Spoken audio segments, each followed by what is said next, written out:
Eto na nga mga chong, marami tayong basketball updates. Randy Hollis Jefferson, sinabing kukunin ng panalo ngayong Game 3. Barangay Ginebra versus TNT Tropang Giga. Game 3 prediction, importanteng laro ngayong final series. Matapos ngang makatabla ng Barangay Ginebra matapos nilang makuha ang Game 2, ay expected nga yung magiging matinding bawi ng TNT Tropang Giga. Ginebra yung nagkaroon ng matinding adjustment noong Game 2 at paniguradong ganyan rin ang gagawin ng TNT Tropang Giga ngayong Game 3. Kaya naman, ano nga ba yung mga kinakailangang gawin ng Barangay Ginebra para makuha ang panalo at makalamang sa series? Unang-una sa kanilang listahan ay ang kanilang lockdown defense na ipamalas nga nila yan sa nakalipas na Game 2 kung saan napakaganda ng ginawang adjustment ni Coach Tim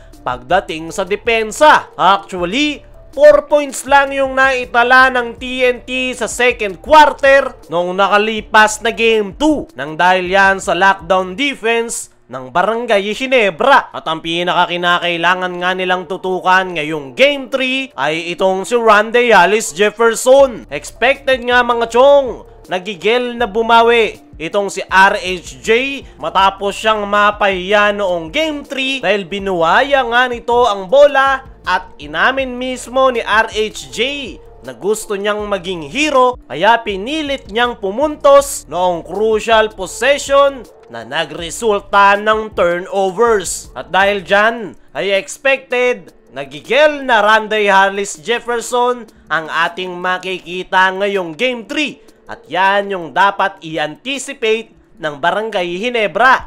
Pero bukod kay RHJ, ay kailangan ring tutukan ng Barangay Ginebra yung mga outside gunners ng TNT. Dahil delikado nga sila. Once na pumasok yung mga outside shots, netong sila RR Pugoy at iba pa. Para sa akin mga chong, ay mas okay na mapigilan ng Barangay Ginebra yung mga gunners ng TNT Tropang Giga. Dahil 3 is better than 2. Okay nang makapuntos ng pa 2 points si RHJ kaysa naman mag-init yung mga gunners ng TNT dahil mas delikado nga dyan ang Barangay Ginebra. Base sa ipinakitang depensa ni Stephen Holt, ay kaya naman itong ma-lockdown si RHJ. Nandyan din naman si Jamie Malonzo na kanyang makakapalitan. Kaya naman, ang mas nakikita nating threat ay yung mga gunners ng TNT. Sunod sa kinakailangan gawin ng Barangay Ginebra ay maipakita yung kanilang intensity. Noong Game 1, wala ngang intensity na ipakita ang Barangay Ginebra na naging dahilan kung bakit sila natalo. Pero noong Game 2 ay naipakita na nila yung kanilang intensity sa pamamagitan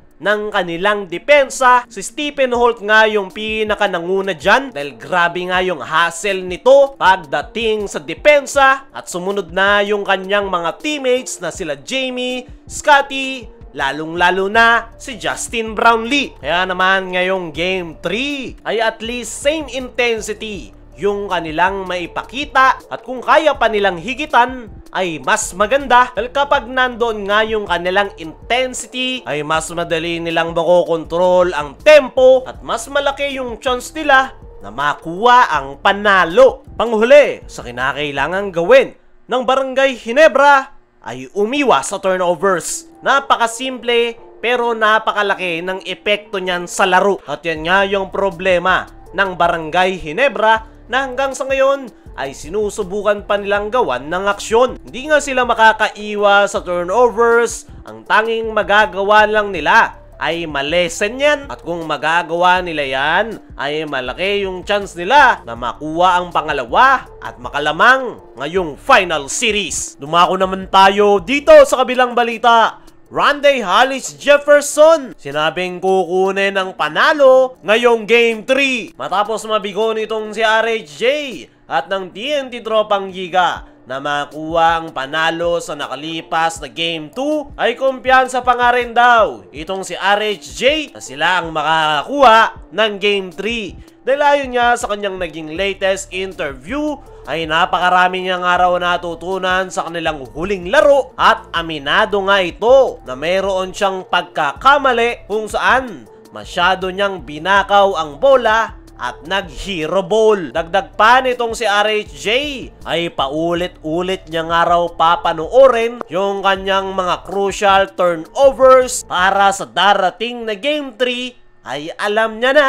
yung kanyang gagawin. Nabanggit pa nga nitong si RHJ na nandoon na nga raw sana yung chance nila na makuha ang kanilang ikalawang panalo dahil nagawa nga raw nilang maibaba sa isa yung kalamangan ng Barangay Ginebra. Kaya naman, ngayong darating na Game 3 ay kumpiyansa itong si RHJ na makukuha na nila ang kanilang ikalawang panalo at this time ay mas mag-iingat nga raw ang nasabing import every possession para maiwasan yung nangyaring turnovers noong Game 2. Kaya mga chong, ano ang masasabi nyo na kumpiyansa itong si RHJ na mananalo ang kanyang koponan ngayong darating na Game 3? Sino rin sa tingin nyo ang makakakuha ng panalo ngayong Game 3 at makakalamang ngayong final series? I-comment mo lang dyan sa ibaba.